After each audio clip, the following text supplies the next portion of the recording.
ये रेडियो दस्तक का प्रसारण है FM बैंड 90.8 मेगाहर्ट्ज पर मालवा का अपना पहला कम्युनिटी रेडियो दस्तक बोलता है मन की बोली।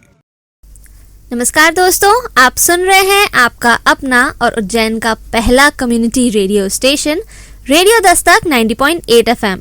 मैं हूं आपके साथ आपकी दोस्त अमृता और दोस्तों लेकर हाजिर हैं हम आप सभी के लिए हमारा एक खास कार्यक्रम, एक हस्ती से मुलाकात। दोस्तों आज के हमारे इस कार्यक्रम में हमारे साथ मौजूद हैं एक बहुत ही स्पेशल गेस्ट। जी हाँ दोस्तों, आज हमारे साथ स्टूडियो में मौजूद हैं सूरत गुजरात से आई हुई मोटिवेशनल स्पीकर, स्पिरिचुअल ऑरेटर और ऑथर सुश्री भाविका माहेश्वरी जी। बहुत बहुत स्वागत है भाविका आपका रेडियो दस्तक 90.8 FM के स्टूडियो में। So first of all thank you so much radio Dastak 90.8 FM कि आपने मुझे यहाँ बुलाया, और जितने भी आपके जो लिसनर्स हैं जो सुन रहे हैं उन सभी को मेरा नमस्ते। तो भाविका, जैसा कि आप मोटिवेशनल स्पीकर हैं, कई जगह स्पीच देती हैं, साथ ही आपने बुक भी लिखी है और राम कथा के थ्रू आपने 52 लाख रुपए इकट्ठे करके राम मंदिर में दान दिए हैं। साथ ही Guinness book of world records में भी आपका नाम दर्ज है। इतनी सारी उपलब्धियां आपके नाम पर हैं और आप महज 13 वर्ष की हैं। तो इतना सारा ये एक्टिविटीज़ करने की, ये सारी चीज़ें करने की आपको प्रेरणा कहाँ से मिली और इसकी शुरुआत किस तरीके से हुई? जी, प्रेरणा हमेशा मेरे मम्मा पापा, मेरे दादाजी दादी जी और नाना जी नानी जी हैं। और इसकी शुरुआत हुई थी कि जब मैं बॉर्न हुई उस टाइम से ही मम्मा पापा की इच्छा थी कि मैं कुछ इस स्पिरिचुअलिटी में मैं कुछ करूं।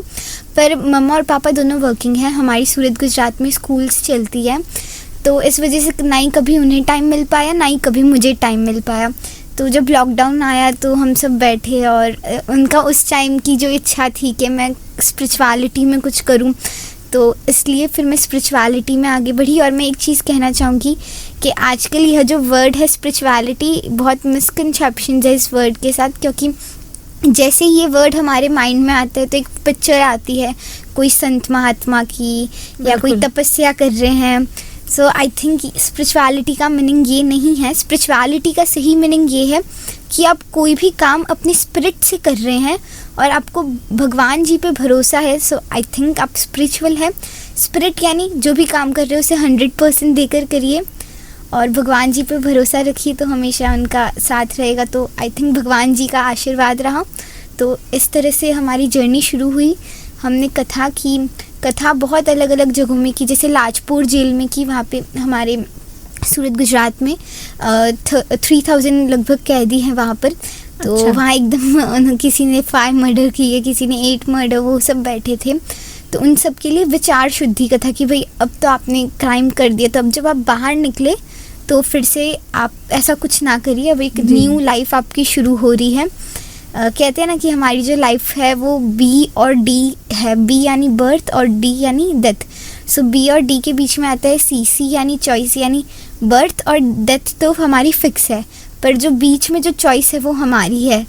तो बस इसी तरीके से उन्हें प्रेरित किया। फिर जब हमने सुना कि कोविड में लोग कोरोना से कम उसके विचार से ज़्यादा उनकी डेथ हो रही है जी, तो वहाँ पे हमने कहा कि भैया पॉजिटिव सोचिए। तो इस तरीके से हमारी जर्नी शुरू हुई। बहुत ही अच्छे विचार हैं आपके और इतनी कम उम्र में आप फील्ड पर निकली हैं और बदलाव लाना चाहती हैं, ये बहुत ही एक अच्छा नज़रिया है। तो जैसा कि आपने बताया कि आपके माता पिता चाहते थे कि आप स्पिरिचुअलिटी में आए, तो जो आप बहुत सारे ये काम कर रही हैं, इसमें फैमिली सपोर्ट का आपका किस तरीके से है? किस तरह से आपका परिवार आपका साथ देता है? आई थिंक उन्होंने, क्योंकि अगर आपके साथ आपकी फैमिली है तो आप कुछ भी कर सकते हैं, और उन्होंने हर तरीके से मेरा सपोर्ट किया। मतलब आप कुछ भी कहे कि मेरे को सुबह जल्दी उठना या वहाँ जाना वहाँ करना, तो वे भी अपनी हॉलीडेज़ लेके मेरे साथ उन्हें भी ट्रैवल करना होता है। सो आई थिंक मैं फील करती हूँ कि आई एम वेरी ब्लेस्ड कि मेरे को इतनी अच्छी फैमिली मिली, इतने अच्छे पेरेंट्स, दादाजी दादी जी, नाना नानी। सो बहुत ही अच्छी बात है ये। और जैसा कि अभी रिसेंटली ही आपने जो हमारी महामहिम राष्ट्रपति द्रौपदी मुर्मू जी हैं, उन पर किताब लिखी, वो भी महज 15 दिन में। जी। तो और उसके लिए आपको बहुत जगह सम्मानित भी किया गया, और हमारे मध्य प्रदेश के माननीय मुख्यमंत्री श्री शिवराज जी चौहान जी से भी आपको मिलने का मौका मिला। तो उस किताब को लिखने के एक्सपीरियंस के बारे में हमारे श्रोताओं के साथ कुछ साझा करें। जी, पहले मैं बताती हूँ कि वो आइडिया कैसे आया। कि हम दिल्ली में गए थे, तो वहाँ पे एक ऐसा हुआ कि हम अवार्ड फंक्शन में गए थे। तो जो राष्ट्रपति भवन है, तो वहाँ के जो OSG थे अंदर के, तो पापा का उनके साथ अच्छा कांटेक्ट था, तो फिर उन्होंने हमें परमिशन दे दी। तो हमने पूरा राष्ट्रपति भवन घूमा, और मैं सच में मैं बहुत आप कह सकते हैं मैं एस्टॉनिश हो गई वो सब चीज़ों को देखकर। इतना सुंदर था वो सब। तो फिर पापा ने बताया कि अभी द्रौपदी मुर्मू जी को एज अ कैंडिडेट चुना गया, और जब उनकी स्टोरी बताई तो बहुत और हुआ कि भाई और इन्होंने क्या किया और इनके साथ क्या हुआ। तो फिर इसलिए हम दरियागंज गए, पर वहाँ पे कोई बुक नहीं मिली। तो एक थॉट आया कि हमें इतनी क्यूरियोसिटी हो रही है, तो जो और भी लोग होंगे जब ये प्रेसिडेंट बन जाएंगी तो कितने लोगों को होगी। तो इन सब थॉट्स को लेकर हमने यह पुस्तक लिखी। और मैं एक और बात कहना चाहूँगी कि ये उनकी बायोग्राफी नहीं है, ये एक मोटिवेशनल बुक है कि उनकी लाइफ में उन्होंने क्या क्या स्ट्रगल किया और उससे हमें क्या सीख मिल सकती है। क्योंकि यही सबसे इम्पॉर्टेंट है कि उनके हस्बैंड की डेथ हो गई, दोनों बेटों की डेथ हो गई, उनकी एक डॉटर थी, डॉटर के लिए वो टीचर भी उन्होंने एज अ टीचर वर्क किया। बिल्कुल। सो आई थिंक इतने स्ट्रगल के बाद भी वह हारी नहीं, तो हमें भी नहीं हारना चाहिए। बिल्कुल, ये एक बहुत ही अच्छा विचार आपका था। और किताब लिखना बिल्कुल भी आसान नहीं होता है, और इतनी कम उम्र में तो और भी आसान नहीं होता है। तो जैसा कि इस उम्र के जो और बच्चे होते हैं, वो पढ़ाई में, खेल कूद, उनकी हॉबीज़, दोस्तों, इन सब में रहते हैं, जबकि आप अपना समय बहुत सारी अन्य मोटिवेशनल चीज़ों में दे रही हैं। तो क्या हॉबीज़ इसके अलावा आपकी हैं, या कैसे आप अपनी पढ़ाई भी और ये सब चीज़ें भी मैनेज करती हैं? अपनी एक लाइफस्टाइल के बारे में थोड़ा सा ज़रूर हमारे श्रोताओं से साझा करें अपनी बात। मेरी हॉबी है रीडिंग करना, और बहुत से जो भी और मोटिवेशनल स्पीकर्स हैं उनको सुनना, और ये दो मेरी सबसे बेस्ट हॉबी। मेरे को जब भी मेरे को फ्री टाइम मिलता है मैं ये करती हूँ। और जैसे आप मेरा शेड्यूल पूछ रहे हैं, तो अभी मैं होम स्कूलिंग कर रही हूँ, क्योंकि जब जो हमारा सबसे मेन आवर होता है वो स्कूल में चला जाता है। बिल्कुल। तो मैं 3-4 आवर्स में जितनी भी स्कूल की चीज़ें हैं रोज़ मैं जाती हूँ होम स्कूलिंग के लिए, वहाँ पे मैं कवर कर लेती हूँ। एग्ज़ाम्स के लिए मैं स्कूल चली जाती हूँ। तो इस तरीके से स्कूल का तो हो गया। अब मैं जब रात को सोती हूँ, सोने से पहले पूरा एक शेड्यूल लिख देती हूँ कि मेरे को 8 to 10 ये करना है, 10 to 11 ये करना है, 12 to 2 ये करना है, 2 से 3 लंच होगा। तो अगर वो पूरा शेड्यूल बना रहता है तो फिर मैं भी अच्छे से चल पाती हूँ। जो भी इनकम्प्लीट वर्क होते हैं सब कंप्लीट हो जाते हैं। तो कुछ इस तरीके का डेली रूटीन है। बहुत ही अच्छी बात है ये।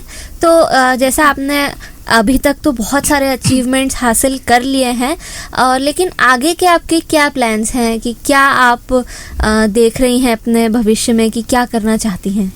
जी, आई थिंक मैं ये चीज़ हमेशा कहती हूँ कि 3C है वो बहुत इम्पॉर्टेंट होते हैं हमारी लाइफ में। कंसिस्टेंसी, क्लैरिटी और कैपेबिलिटी। तो जो इसमें सबसे पहला है कंसिस्टेंसी। मैं जो भी काम कर रही हूँ मैं इसे कंसिस्टेंसी के साथ यानी लगातार करना चाहती हूँ, क्योंकि आपने देखा कि दुनिया की सबसे बड़ी नदी अमेज़न नदी है। बिल्कुल। तो हर 6 सेकंड बाद वहाँ पर एक बूंद गिरती है। तो लगातार बूंद गिर गिर कर वह इतनी बड़ी नदी हो गई। तो बस यही है कि जो भी मैं कार्य कर रही हूँ उसे लगातार करूँ। और आई थिंक क्लैरिटी भी अभी आ गई है लाइफ के बारे में कि भाई अभी गोल क्या है।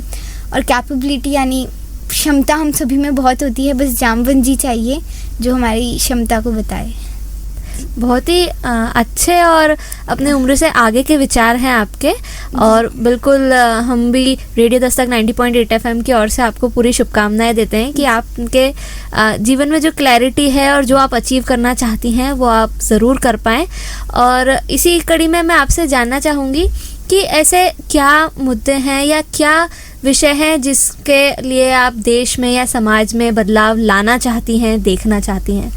आई थिंक सबसे बड़ा इशू अगर आज हम देखें तो बहुत सारे ऐसे इशू हैं, पर एनवायरनमेंट बहुत बड़ा इशू है, क्योंकि हम ट्रीज़ को कट कर देते हैं। अब ट्रीज़ को कट करना कोई गलत चीज़ नहीं है, क्योंकि वो कोई हमारे यूज़ में आ रहे, पर हम जितने ट्री कट कर रहे हैं उतने जो प्लांट है हमें ग्रो भी करने चाहिए। कहना चाहूँगी कि जो ट्रीज़ आप कट करते हैं तो उतने फिर आप प्लांट भी ग्रो करिए, ताकि जो आज ग्लोबल वार्मिंग हम देख रहे हैं, हम दूसरे प्लैनेट्स पे जा रहे हैं कि वहाँ पे हम लाइफ ढूंढ रहे हैं, तो क्यों ना हम यहीं पर और ज़्यादा अच्छे से अर्थ पे ही रहे। तो बस सब ट्री लगाइए। मैंने एक सेशन भी किया था पब्लिक स्पीकिंग पे, उसकी फ़ीस भी यही थी कि आप एक पौधा लगाइए और वो पौधा लगा के आप हमें फ़ोटो भेजिए। और पौधा लगाने से ही आपका काम नहीं फिनिश हो जाता, जब तक वो एक बड़ा सा ट्री ना बन जाए आपको उसे रोज़ वाटरिंग करना और जो भी चाहिए होते हैं वो सब करना है। तो ये तो बहुत ही अच्छी बात है भाविका जी, जैसे आप बहुत सारे अलग अलग विषयों पे काम कर रही हैं, पर्यावरण के लिए भी, लोगों में विचार शुद्धि के लिए भी, और भी अन्य विषय हैं। तो मैं जानना चाहूँगी कि आप हमारे रेडियो दस्तक के श्रोताओं के साथ और भी चीज़ें साझा करें कि और क्या क्या गतिविधियाँ आपके द्वारा की जाती हैं। जी, मैं अभी मोबाइल एडिक्शन पे जब मैं 8 या 9 ईयर्स की थी, उस टाइम से मैं स्कूल्स में जाके अवेयरनेस मैंने फैलाई कि आप मोबाइल देखिए, मोबाइल देखना गलत नहीं है, पर उसका ओवर यूज़ नहीं होना चाहिए। जैसे एक सिंपल सा एग्जांपल लेते कि हमें रसगुल्ला बहुत पसंद है, तो एट अ टाइम आप कितने खा सकते हैं? 5, 6, 7। उससे ज़्यादा खाएंगे तो क्या होगा? स्टमक पेन होगा। उसी तरह एक टाइम लिमिट तक आप मोबाइल यूज़ करते हैं तो वो बहुत अच्छी बात है, पर जब टाइम लिमिट के बाहर चला जाता है तो वो आपकी मेंटल हेल्थ, फिज़िकल हेल्थ दोनों को बहुत आपको प्रॉब्लम होगी।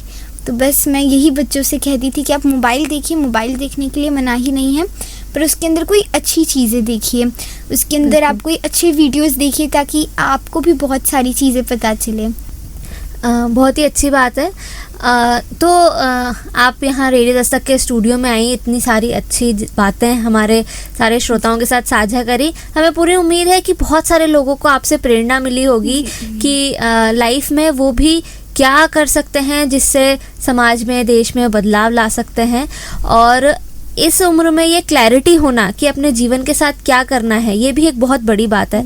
तो मैं यही चाहूँगी कि आप क्या संदेश देना चाहेंगी हमारे उज्जैन की जनता को, हमारे उज्जैन के लोगों को, युवाओं को, बच्चों को, कि इस तरह की क्लैरिटी वो अपने जीवन में कैसे ला सकते हैं, कैसा एक लक्ष्य वो जीवन में प्राप्त कर सकते हैं, इस बारे में ज़रूर कोई संदेश हमारे श्रोताओं को दें। जी, पहले तो मैंने आपको पहले भी बताया कि मोबाइल सिर्फ बच्चों के लिए नहीं, हम सभी के लिए, हम सभी को ज़्यादा मोबाइल यूज़ नहीं करना है, थोड़ा कम करना है।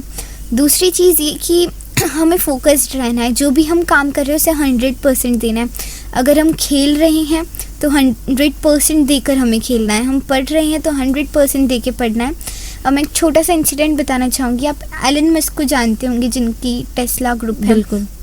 तो उनकी लाइफ की, जब वे छोटे थे तो एक छोटा सा इंसिडेंट हुआ कि जब भी उनके पेरेंट्स उन्हें बुलाते थे वे सुन नहीं पाते थे, तो उनके पेरेंट्स ने उनके कान का ऑपरेशन कराया।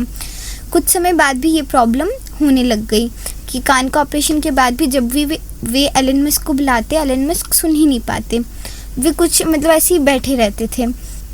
फिर जब वे बड़े हुए तब जाके उनकी प्रॉब्लम का मतलब समझ आया कि जब भी उनके पेरेंट्स उन्हें बुलाते थे तब वे कुछ सोच रहे होते थे, और वे इतनी गहराई में जाके सोचते थे कि उनके आसपास क्या हो रहा है, उनके पेरेंट्स बुला रहे उन्हें कुछ भी नहीं सुनाई देता था। यानी अगर हमारा इतना डीप फोकस कोई भी हम काम कर रहे हैं उसके अंदर हो जाएगा, सो आई थिंक हम एकदम कुछ ना कुछ हम तो कर ही पाएंगे। और मैं सिर्फ यही कहना चाहूँगी कि यदि हम चाहते हैं कि हमारे मरने के बाद भी लोग हमें याद रखें, तो हम 2 चीज़ कर सकते हैं। या तो पढ़ने लायक कुछ लिख सकते हैं कि पढ़ने लायक आप कुछ लिख दीजिए, या लिखने लायक कुछ कर दीजिए, तो चॉइस हमारी है। जी, बहुत ही अच्छे विचार और ये बहुत ही अच्छी लाइन के साथ आपने अपनी बात यहाँ पर रखी। और रेडियो दस्तक 90.8 FM के स्टूडियो में आने के लिए और हमारे श्रोताओं के साथ अपनी बात रखने के लिए बहुत बहुत धन्यवाद भाविका जी आपका। Thank you so much. आप सुन रहे हैं 90.8 FM, तो सुनते रहिए और सुनाते रहिए रेडियो दस्तक।